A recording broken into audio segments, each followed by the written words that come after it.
Welcome back again, guys, folks. We're at part 6. We're still reading Flowers in the Attic, so we're at part 6. So we had just paused a while ago and we're back again. The Road to Riches. This is the heading for this part 6 now, The Road to Riches. While Mummy packed, Christopher and I threw our clothes into our suitcases, along with a few toys and one game. In the early twilight of evening, a taxi drove us to the train station. We had slipped away furtively while while sorry, we had slipped away furtively without saying goodbye to even one friend, and this really hurt. I didn't know why it had to be that way, but Mummy insisted. Our bicycles were left in the garage along with everything else too large to take. The train lumbered through a dark and starry night, heading towards a distant mountain estate in Virginia. We passed many a sleepy town and village and scattered farmhouses where golden rectangles of light were the only evidence to show they were there at all. My brother and I didn't want to fall asleep and miss out on anything. And oh, did we have a lot to talk about. Mostly, we speculated on that grand, rich house where we would live in splendor and eat from golden plates and be served by a butler wearing livery. And so that would be this nice dress suit, all shimmery and what have you. And I supposed I'd have my own maid to lay out my clothes, draw my bath, brush my hair, and jump when I commanded. But I wouldn't be too stern with her. I would be sweet, understanding, the kind of mistress every servant desired. Unless she broke something I really cherished, then there'd be hell to pay. I'd throw a temper tantrum and hurl a few things I didn't like anyway. Looking backward to that night ride on the train, I realized that was the very night I began to grow up. And with everything you gained, you had to lose something. So I might as well get used to it and make the best of it. So sometimes you have some persons, children, you grow up so fast. I think I had to grow up. I totally understand this because I had to grow up fast. Had no time to, you know, be a child in some cases. You just had to just grow up, do what you have to do. Anyway, while my brother and I speculated on how we would spend the money when it came to us, the portly, balding conductor entered our small compartment and gazed admiringly at our mother from head to toes. Before he softly spoke, "Mrs. Patterson, in 15 minutes we'll reach your depot." Now, why was he calling her Mrs. Patterson? I wondered. I shot a questioning look at Christopher, who also seemed perplexed by this. So why this conductor calling her Mrs. Patterson?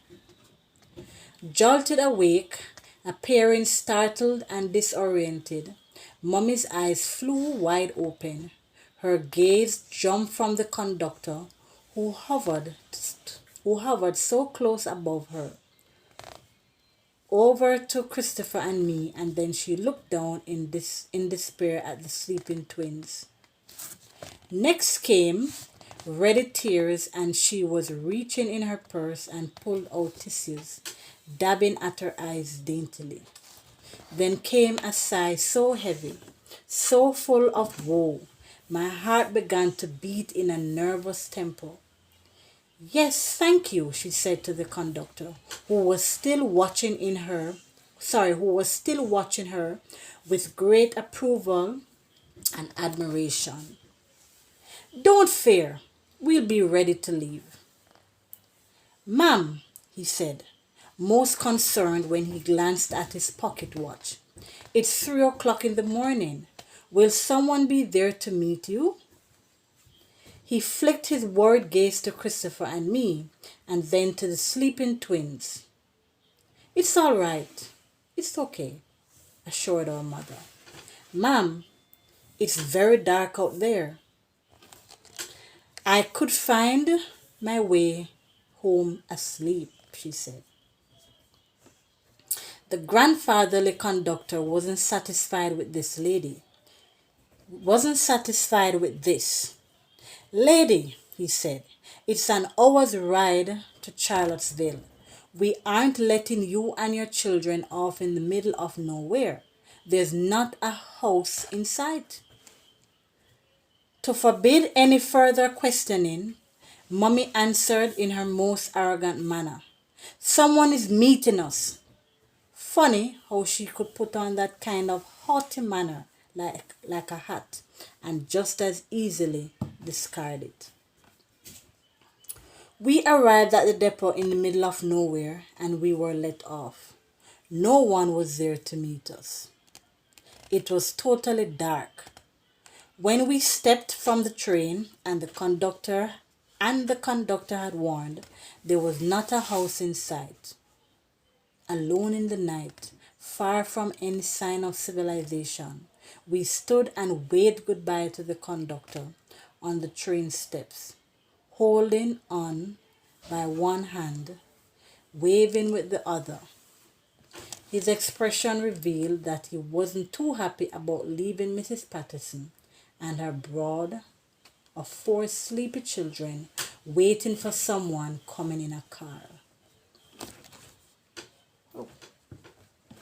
I looked around and saw nothing but a rusty tin roof supported by 4 wooden posts and a rickety green bench. This was our train depot. We didn't sit on the bench, just stood and watched until the train disappeared in the darkness, hearing one single mournful whistle calling back as if wishing us good luck and Godspeed. We were surrounded by fields and meadows. From deep woods in back of the depot, something made a weird noise. I jumped and spun around to see what it was, making Christopher laugh. Oh, that was only an owl. Did you think it was a ghost? No, there is to be none of that. Now, there is to be none of that, said Mummy sharply. And you don't have to whisper. No one is about. This is farm country. Dairy cows mostly. Look around. See the fields of wheat and oats, some barley too. The nearby farmers supply all the fresh produce for the wealthy people who live on the hill. There were hills aplenty, looking like lumpy patchwork quilts, with trees parading up and down to separate them into distinct sections. I called them, but Mummy told us that many trees in straight rows acted as windbreaks. No, this doesn't seem right. There were hills aplenty, looking like lumpy patchwork quilts, with trees parading up and down to separate them into distinct sections. Sentinels of the night, I called them, but Mummy told us the many trees in straight rows acted as windbreaks and held back the heavy drifts of snow. Just the right words to make Christopher very excited. He loved all kinds of winter sports and he hadn't thought a southern state like Virginia would have heavy snow. Oh yes, it snows here, said Mummy. You bet it snows. We are in the foothills of the Blue Ridge Mountains, and it gets very, very, very cold here. Just as cold as it did in Gladstone. But the summers will be warmer during the day. The nights are always cool enough for at least one blanket. Now, if the sun were out, you'd be feasting your eyes on very beautiful countryside, as pretty as there is anywhere in the world. We have to hurry though, come on. It's a long, long walk to my home, and we have to reach there before dawn when the servants get up.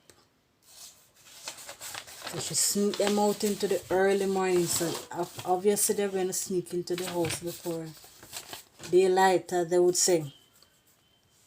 How strange. Why? I asked. And why did that conductor call you Mrs. Patterson? Kathy, I don't have time to explain to you now. We've got to walk fast. She bent to pick up the two heaviest suitcases and said in a firm voice that we were to follow where she led. Christopher and I were forced to carry the twins, who were too sleepy to walk or even make an attempt. Wow. Wow, wow, wow. So we pause there. Still at part 6. So we pause there for today. So folks, we will be back on not so long, because we want to get into the story.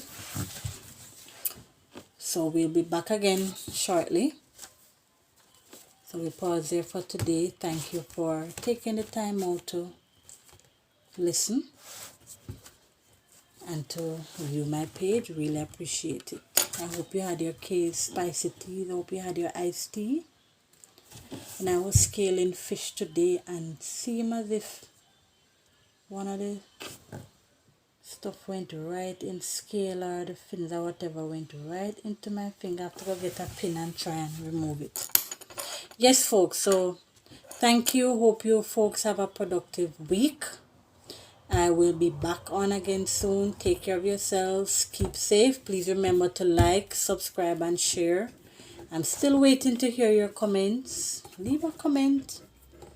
Leave a nice comment, or if there's question that you need to ask, leave a comment. I'll be willing to hear what you have to say.